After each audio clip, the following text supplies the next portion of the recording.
Welcome, Scorpio. This is Regina from Pacific Tarot, getting ready to do your July general reading.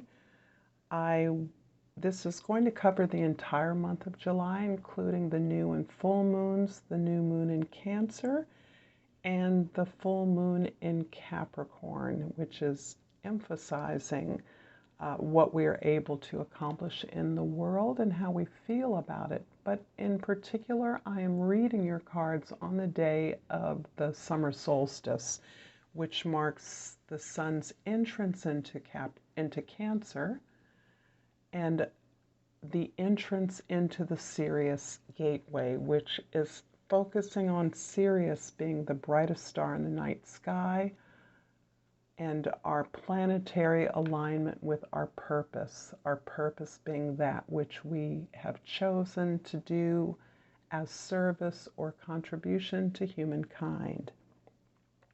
So this is, again, focusing on how we feel about that and our feelings as a source of information with which we can sort the overwhelming amount of information that we are receiving from the universe at this time. So it is a tool. I also want to thank you for all your likes, your shares, your comments, and your subscribes. I really appreciate hearing from you, and thank you so much for all the love and support you give me. So it helps me to continue with purpose. So your overall energy for the month of July, Scorpio, is the Sun card. The Sun card is really about simplicity at this point in your life. As I said earlier, there is so much intuitional information available to us.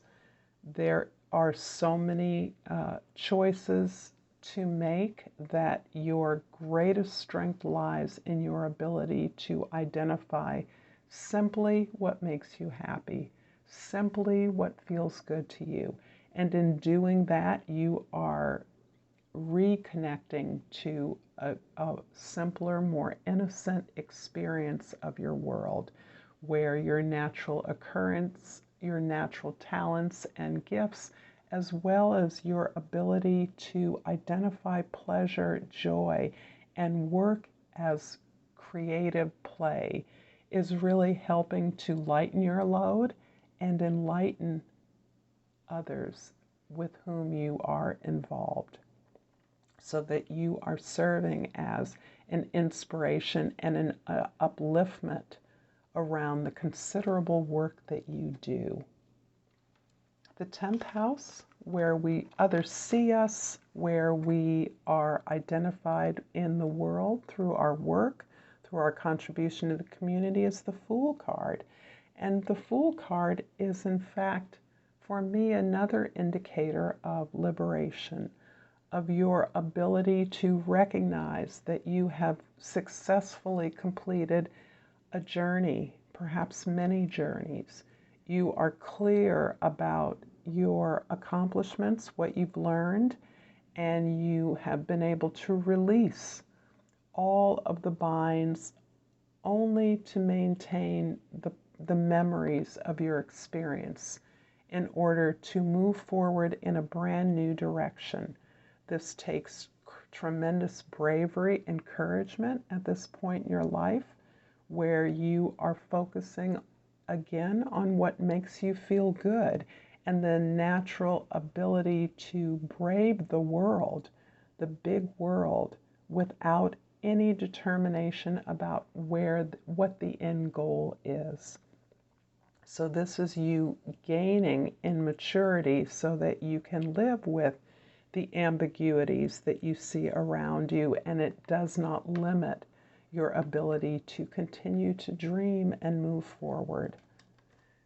In the first house, we have the 8 of Cups.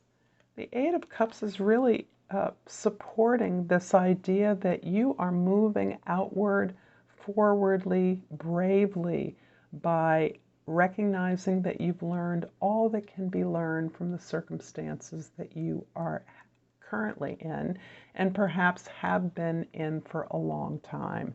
This is you understanding that you are no longer satisfied in the relationships you hold, in perhaps the work that you're currently doing, and that there is more for you elsewhere, and you are leaving behind outworn associations, old relationships that do not feed you. There definitely is a focus of success for you on personal terms, your own determination about what is successful or victorious for you, and the willingness, the bravery to leave behind what is familiar, even if it hasn't worked. It is familiar and has provided you with some kind of emotional support in the past. In the fourth house, we have the Judgment card. So the Judgment card in the fourth house, this is at your root level. This is your home life, and this is feeling like a homecoming of a sort for you, Scorpio. You are having the opportunity to revisit a relationship or an experience or even a home that you once did not find fulfillment or completion within. This is you recognizing not only how much you've grown, but answering the call to your purpose, understanding your purpose for being here. And that sense of purpose perhaps was not engaged in your earlier experience of this relationship, this home, this opportunity or event. So here's a chance for you to do it over, only this time to get it right. This is you understanding what is right in a situation that has every possibility to be fulfilling and successful at this time in your life.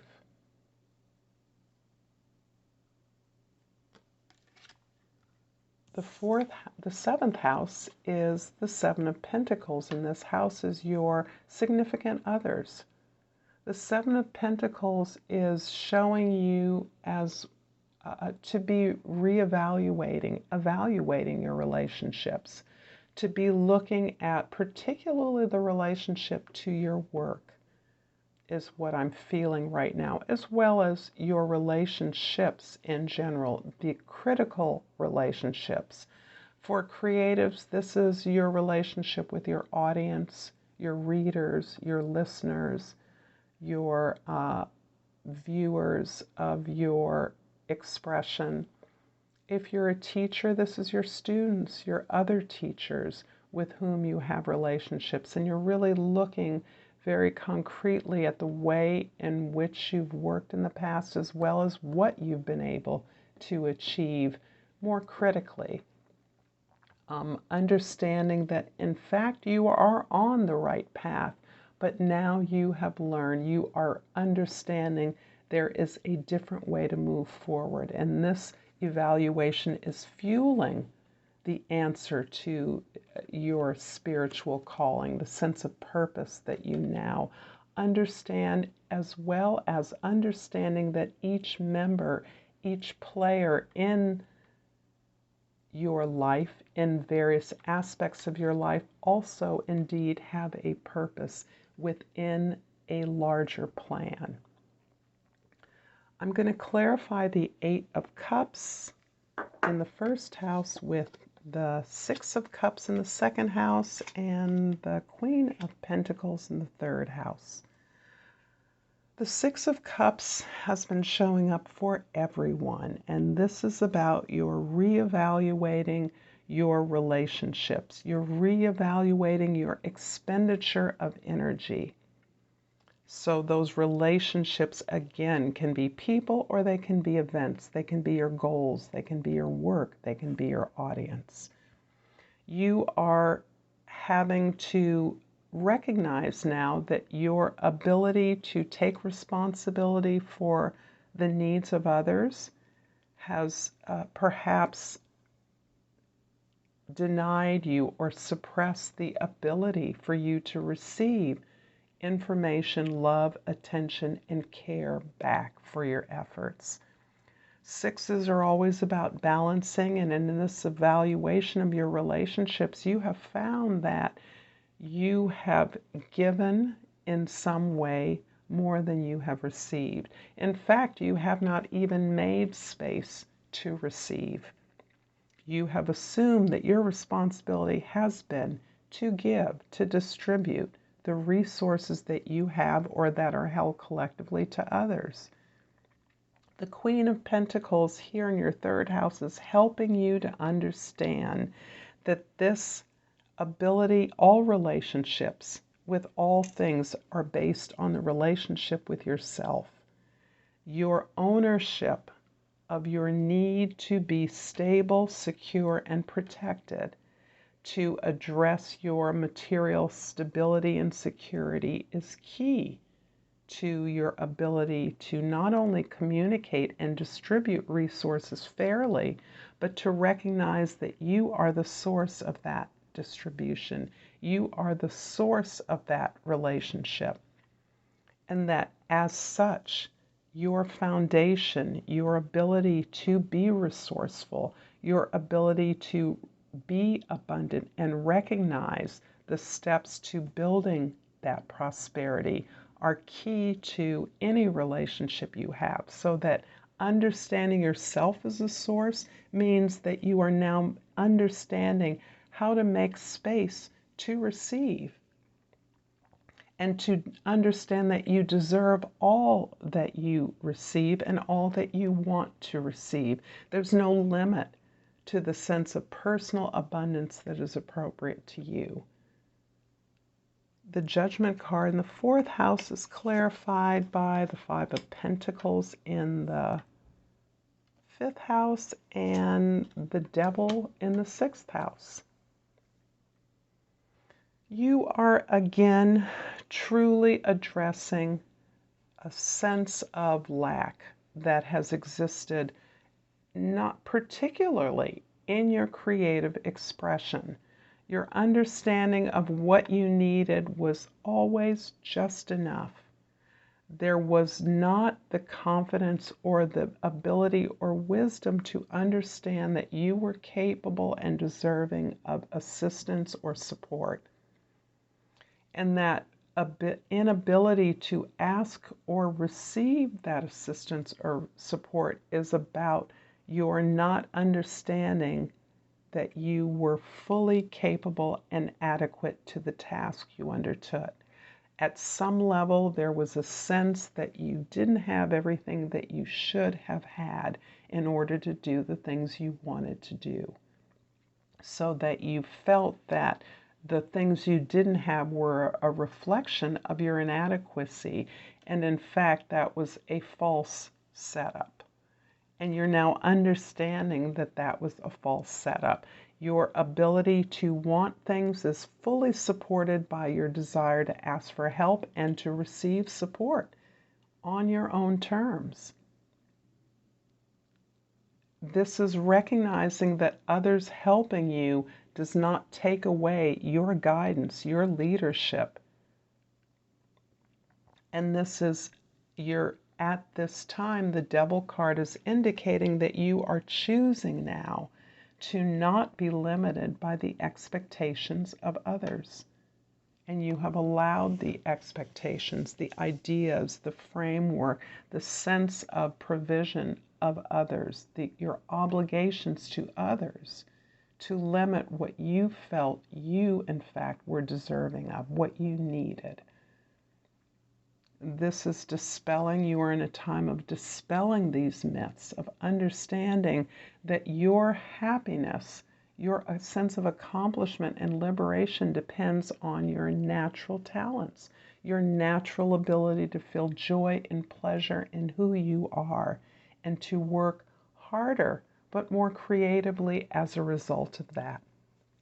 Seven of Pentacles in the seventh house is clarified by the Eight of Wands in the eighth house and the King of Swords in the ninth house.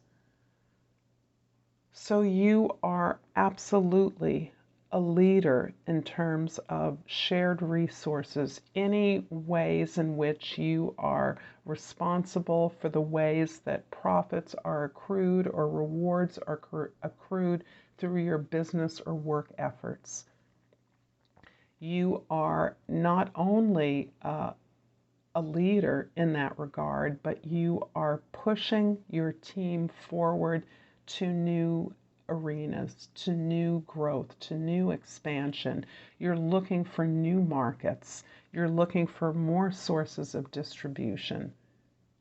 And you are doing that by being able to separate yourself, detach yourself from your powerful emotions. The powerful wisdom that is affecting your perspective, that is helping to change your perspective, is really part of the mastery that allows you to lead your team, your creative team, to greater expansion, to greater skill and simplicity in achieving your goals. This is about stripping down your environment so that it is only the critical thoughts and perspective that help you to build your desired outcomes. The Fool in the 10th house is clarified by the Lovers in the 11th house and the Page of Wands in the 12th house. The Lovers is really emphasizing your ability to know yourself, to build your relationship with yourself, to reset that and understand that, and this actually works with the Lovers because the number 15 reduces to the number 6. So this is really about the decisions you're making, not based on the needs or the expectations of others, but on your own better understanding of who you are, better relationship with your higher potential self, with your ability to go after whatever you want when it is authentic to you, and how that powers your ability to reset and rebuild your relationships. The Page of Wands indicates your ability at this time to start at the beginning with a new project.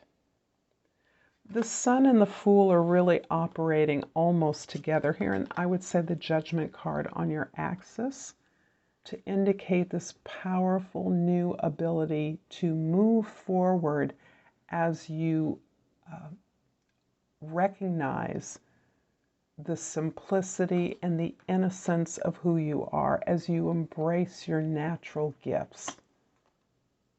Embracing those natural gifts gives you permission to go back to the beginning, go back to the simpler foundation of who you are. And it allows you to find new inspiration in that, new possibilities, new ways to manage to build from this strength, this source of strength and power. The beginner's mind here is allowing you to give full leash to your desire to grow and expand, no matter where you are in life, so that we're always growing. Despite your incredible accomplishments, you still have the desire to improve, to make that better, to expand what you know, to do new things.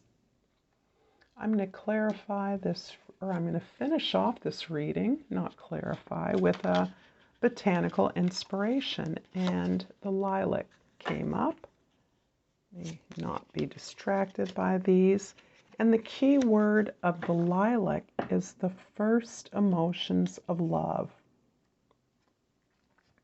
Love is the magician that pulls man or woman out of his or her own hat. A little bit of a conundrum there. I'm going to leave it here, Scorpio, and trust that you've enjoyed this reading as much as I have. Thank you for your time and attention, and until next time, namaste.